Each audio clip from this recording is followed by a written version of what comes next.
Hello students, this is your AM ma'am and today we are going to begin with our next grammar topic, that is the subject and the predicate. Let's move on. Well, every sentence has two parts, the subject and the predicate.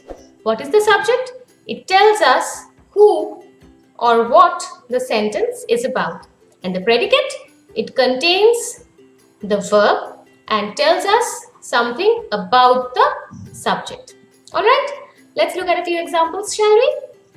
Alright, let's look at the first example. Joey and Josh play basketball every morning. Who play basketball every morning? Joey and Josh. So that's the subject. And from play to morning is the predicate portion. It contains the verb, that is play, and it tells us something about the subject. What do? They play basketball every morning. Alright, let's look at the next one. Peppa's school is in Shimla. So, what is in Shimla? Peppa's school, that is your subject. And here is the verb is. So, from is to Shimla is the predicate portion, because the predicate portion is telling you about the subject. Where is the school? It is in Shimla. Alright, the next one. George walked into the garden. Okay, who walked into the garden? George walked into the garden. So George is your subject. Walked is the verb. You all know that predicate must contain the verb. So this is the verb, and the whole portion walked into the garden is your predicate portion. Alright, let's move on. Alright, subject, form and function. What is the subject? It is a noun or a noun equivalent and is found as an answer to the question what or who, and it is asked before the main verb. In the previous examples that we discussed, you have seen what or who. I have been asking it to the main verb and we got our answers. Let's look at a few more. See, look at these illustrations. Noun as subject. George walked into the garden. Who walked into the garden? George walked. So George is your subject and it is a noun. Pronoun as subject. She is absent from school. Who is absent from school? She is absent from school. So she is the subject. Gerund, that is the ing verb. Smoking is injurious to health. What is injurious to health? Smoking. So that is your subject. As an infinitive, to err is human. What is human? To err. That is to make mistakes. That is your subject. And let's complete the whole proverb. To err is human. To forgive is divine. You must remember this, children. It's a very important lesson for us, isn't it? Alright. Phrase as subject. The questions in the maths paper are hard. What are hard? The questions in the maths paper. Alright, let's move on.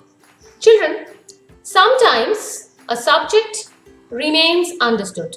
That is, you don't write it in the sentence, but you can understand it on your own. For example, in imperative sentences, let's look at it. Shut the door. It actually means you shut the door. Add a little water to the mixture. It means you add a little water to the mixture. Raise your right hand.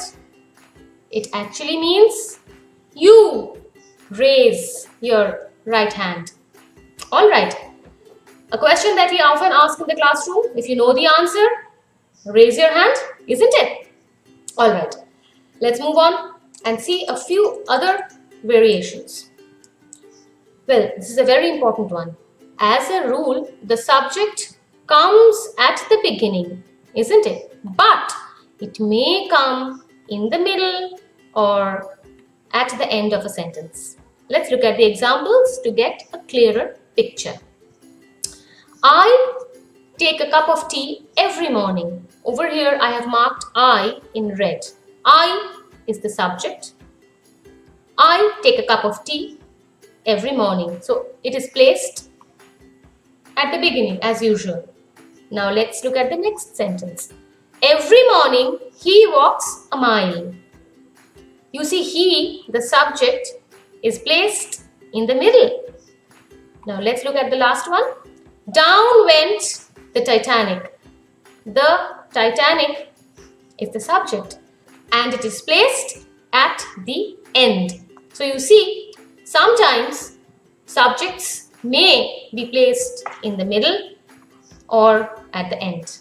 Alright, great. Let's move on. Interrogative sentences, children. Interrogative sentences do not start with the subject. Let's see how. Are the maths problems hard? Do fruits contain vitamins? You see, are, do, these verbs are placed at first because they are interrogative sentences. Then the subjects, the maths problems and fruits come. Once again, exclamatory sentences do not start with subject. How cute the puppy is. What a beautiful flower. Here also the subjects, they come either in the middle or at last. Okay, let's move on to the predicate part. The form and the function of the predicate. It must contain the verb. It can also contain objects, complements or adverbials, all depending on the nature of the verb. Let's look at the examples to get a clear picture. Taylor sings. Taylor, name of a girl. Taylor Swift, you must have heard. She's a wonderful singer. Sings. It's verb only predicate. Meaning, sings is the verb, of course, but that is also the predicate. Taylor sings.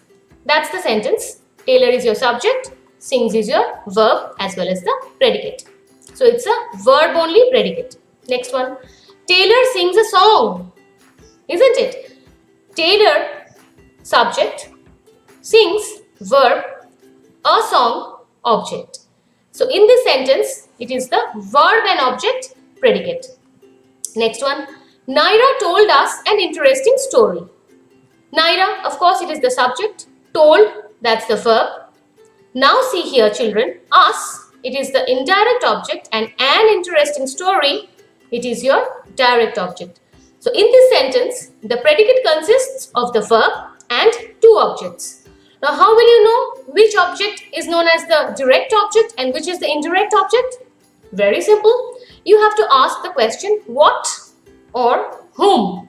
So let's ask. Naira told what? Naira told what? Naira told an interesting story. So when you ask the question what, you get the answer to the direct object. And when you ask the question whom, Naira told whom? Naira told us. So when you ask the question whom to the verb, you get the answer to the indirect object. Okay? Alright, let's move on. Here in the next sentence, your face looks familiar. In this sentence, the predicate consists of the verb and complement. Now, of course, your face, this is the subject portion, looks is the verb, and familiar over here is complement. Children, please don't get confused between objects and complements. Complements always add more information to the subject, as in this sentence, or it may add information to the object. Alright, but objects are a main part of a sentence, whereas complements may not be a fundamental part. Well, it is a significant part because it adds information about the subject or the object, but it is not at all anything like the object. Complement adds information about the subject, as in this sentence, or an object. Alright, And the last sentence here is Taylor met Bieber in the park.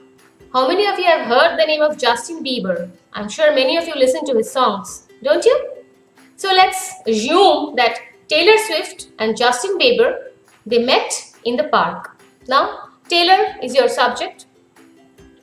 Taylor met whom?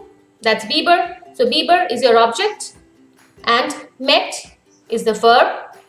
And in the park, in this particular sentence, is the adverb of place. That is the adverbial.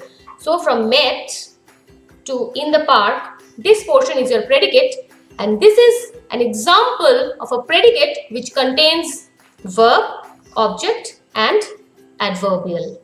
Okay, this is the adverb of place, because where did they meet? Met in the park. Now children, that's it for today's class, but I have something very important to tell you in the coming slide, and I have been waiting to tell this to you for some time, because now we don't get to see each other in person. We are all locked in our homes. So what do you think I'm going to say? What do you think I'm going to show? Guess? Well, let's see. Thank you. I really want to thank all of you for being such wonderful students, for appreciating my work and for giving me so much of love. This is something new for me as well as for you, but the way I have got your support and the way I have worked, it's something that we have done together, and it has become something so easy, just like a walk in the park, isn't it? So no matter what, we are always going to have this bond and we're going to do it together, isn't it? Great. So before I sign off today, time about assignments. It's on page number 7. Get it done. Only 3 exercises are there and very easy. I will upload the answer key in a few days. Till then, you practice, and children, if you like the video, please hit that like button, and I would really be grateful if you can comment about the video, whatever you liked about it. If you write a few words in the comment section, that is going to be a great thing for me. Thank you so much, all of you. Stay home, stay safe, and be very happy. Bye-bye.